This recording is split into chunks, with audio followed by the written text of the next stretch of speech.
रूपम recording studio Madhubani. मुहकिया बहिनी फुलौने छै, राखी के दिन में सतौने छै। मुहकिया बहिनी फुलौने छै, राखी के दिन में सतौने छै। कौन कसूर केलको तोहर भैया, किल बही तू उपहार बहिनी, सोना चांदी या रुपैया। किल बही तू उपहार बहिनी, सोना चांदी या रुपैया। किल बही तू उपहार बहिनी, सोना चांदी या रुपैया। सोना चांदी या रुपैया। हाँ जे तू लेबे सबटा देबो, राखी पहले बांधई ने। हम छियो तोर बड़का भैया, बात हमर मानई ने।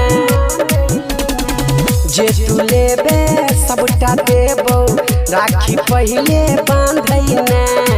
हम छियो तोर बड़का भैया, बात हमर मानई ने।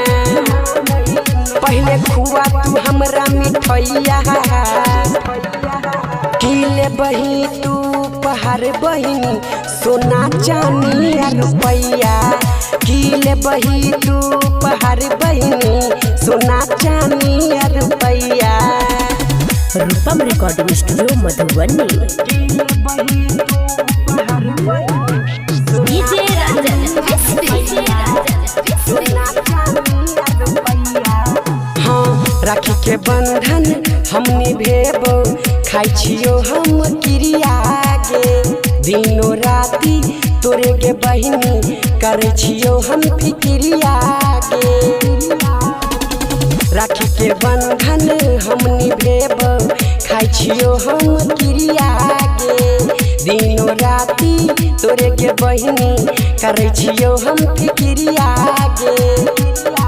रूपम अनिल छो तोहर भैया, किले बही तू उपहार बहिनी, सोना चांदी या रुपैया। किले बही तू उपहार बहिनी, सोना चांदी या रुपैया।